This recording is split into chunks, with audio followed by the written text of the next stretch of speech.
आज हम बात करेंगे स्टैंडर्ड 10th में अपरिमेय संख्या और प्रमेय 1.3 और एक प्रमेय 1.4 के बारे में।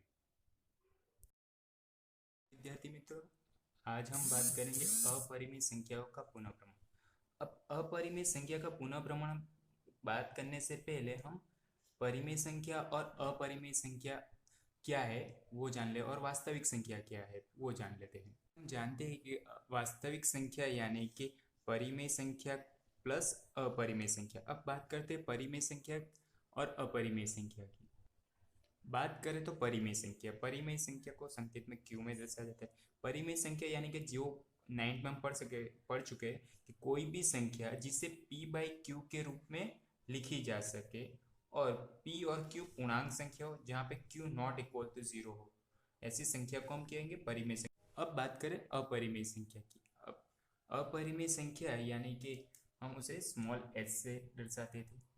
जो अपरिमेय संख्या की परिभाषा की बात करते हैं, कोई भी संख्या जिसे p बाई क्यू के रूप में लिखा ना जा सके और p और q पूर्णांक को q नॉट इक्वल टू 0 और उसे q नॉट इक्वल टू 0 हो, उसे अपरिमेय संख्या कहते हैं। जैसे कि वर्गमूल में 2, वर्गमूल में 3, वर्गमूल में 5, 2 बाई वर्गमूल में 3, पाई 0, पॉइंट बाई 0.022 ऐसी इत्यादि ऐसी संख्या को हम अपरिमेय संख्या कहेंगे। प्रमेय 1.3, मान लीजिए कि p एक अभाज्य संख्या है। p कैसी संख्या है? अभाज्य संख्या।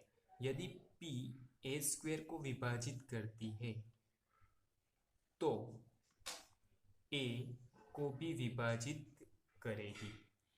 यानी कि हमें ये सिद्ध करना है कि p एक अभाज्य संख्या है। यदि p a स्क्वायर को विभाजित करती है तो p a को भी विभाजित करेगी। साबिती, मान लीजिए कि a का अभाज्य गुणनखंड p1 p2 p3 p4 है। यानी कि क्या होगा? a का अभाज्य गुणनखंड यानी कि a is equal to p1 into p2 into p3 up to pn, जहाँ पे p1 p2 p3 क्या है? अभाज्य गुणनखंड। अब दोनों तरफ वर्क करते हैं, वर्क करेंगे यानी कि A square is equal to p1 into p2 into p3 up to pn गुणा वर्ग यानी कि 2 बार हो जाएगा p1 into p2 into p3 up to pn बराबर। अब ये क्या हो जाएगा? p1 होल टू स्क्वायर उसी तरह into p2 whole to square p3 whole to square up to into pn whole to square. अब हमें दिया है कि p a स्क्वायर को विभाजित करती है, तो अंकगणित के आधारभूत प्रमेय 1.2 के अनुसार अगर p a स्क्वायर का एक अभाज्य गुणनखंड है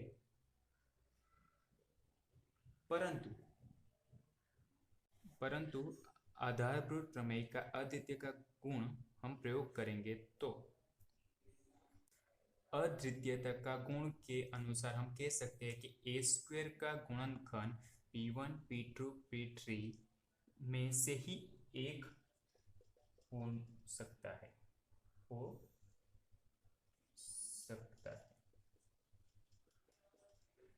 यानी कि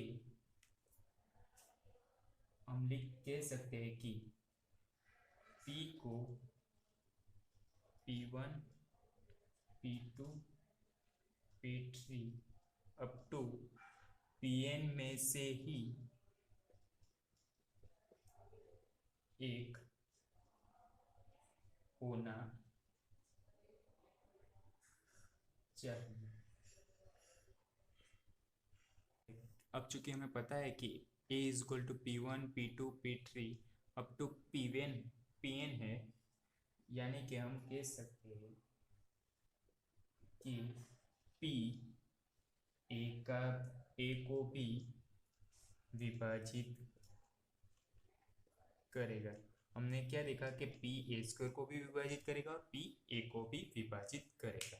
अंत में सबसे ज़्यादा याद रखने की चीज़ कि P अभाज्य गुणनखंड है और ए धनात्मक पूर्णांक दिया हो तो, P अभाज्य गुणनखंड है और ए धनात्मक पूर्णांक दिया हो तो अगर P विभाजित करता है ए स्क्वायर के तो हमें मिलेगा P विभाजित करेगा ए को भी।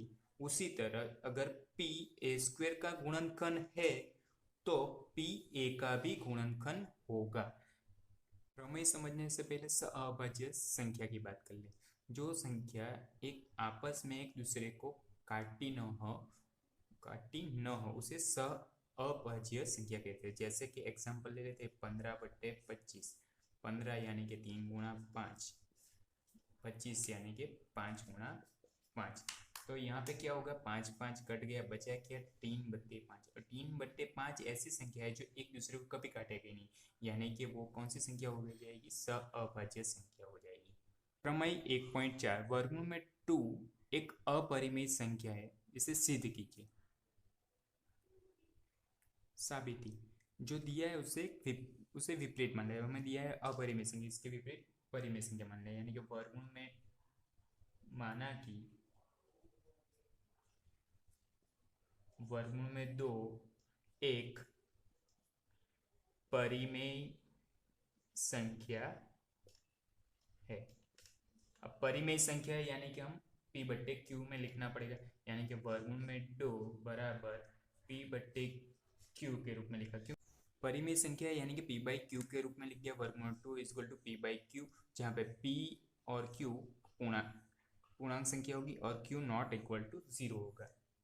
अब P/Q को आपस में काटेंगे तो A/B मिलेगा, जहाँ पे वर्गमूल में 2 इक्वल टू A/B, जहाँ पे A और B कैसी संख्या हो जाएगी, हमने आगे ही पढ़ी। A और B हमें कैसी संख्या मिलेगी, अभाज्य संख्या। अभाज्य संख्या यानी कि अब B को उस तरफ ले जाते हैं, यानी कि वर्गमूल में 2 into B is equal to A हुआ। अब दोनों तरफ वर्ग करते हैं, यानी कि वर्गमूल में 2 into B whole to square is equal to A whole to square. वर्ग करने पर अब वर्गमूल 2 का स्क्वायर 2, B का square B square is equal to A square.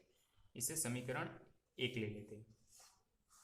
एक आया 2B square is equal to A square, यानी कि हम कह सकते हैं कि 2 A स्क्वायर को विभाजित करता है, यानी कि 2 A स्क्वायर को विभाजित करेगा। प्रमेय 1.3 के अनुसार तो 2 A स्क्वायर को विभाजित करता है तो 2 A को भी विभाजित करेगा। अब हमें दिया गया है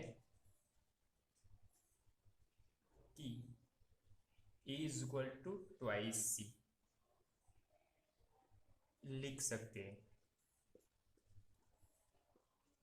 अब इसका मतलब ये हुआ कि A की कीमत C की कीमत हम कुछ भी रखकर 2 इंटू C बराबर A मिलेगा, यानी कि अब यही A की कीमत समीकरण A में रखते हैं, समीकरण 1 में रखते हैं, यानी कि समीकरण 1 क्या था हमारा, twice B square is equal to A square. अब twice B square is equal to A की कीमत क्या रखनी है, 2C। अब A का भी स्क्वायर है यानी कि 2C स्क्वायर, यानी कि twice B square is equal to 2 का स्क्वायर 4 और C का से C स्क्वायर। 2 को उस तरफ ले जाते हैं, यानी कि B square is equal to 4/2 C square यानी कि B square is equal to 4×2 यानी कि 2c² प्राप्त होता है। B square is equal to 2c² प्राप्त हुआ, टू ट्वाइस c² प्राप्त हुआ।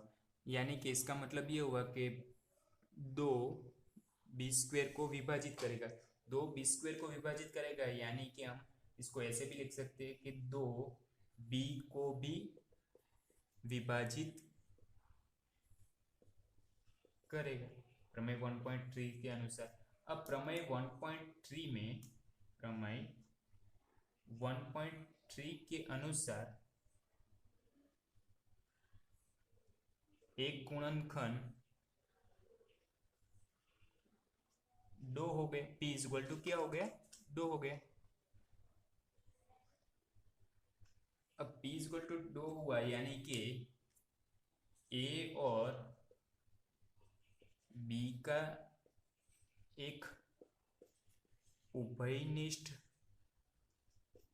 गुणनखंड 2 होगा, और a और b का उभयनिष्ठ गुणनखंड 2 होगा, यानी कि हमारा तो वर्गमूल 2 इज इक्वल टू a/b था, तो इन दोनों का तो उभयनिष्ठ गुणनखंड है। उभयनिष्ठ गुणनखंड वर्ग इसमें भी 2 है, इसमें 2 है, यानी कि ये तो आपस में कटेगा, आपस में कटेगा, यानी कि ये तो सहअभाज्य संख्या है ही नहीं, सहअभाज्य संख्या नहीं है। लेकिन हमने स्टार्टिंग में तो बोला गया था कि ये a/b सहअभाज्य संख्या है, यानी कि थोड़ा विरोधाभास प्राप्त हो रहा है।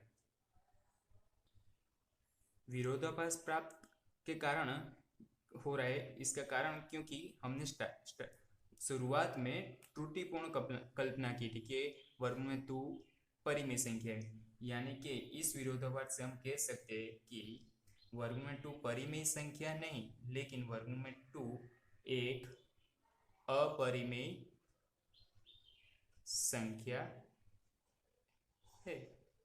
सिद्ध हो गया। अगर आपने चैनल सब्सक्राइब नहीं किया तो नीचे चैनल सब्सक्राइब कर ले, ताकि आपको आगे के वीडियो मिलते रहेंगे। थैंक यू, धन्यवाद।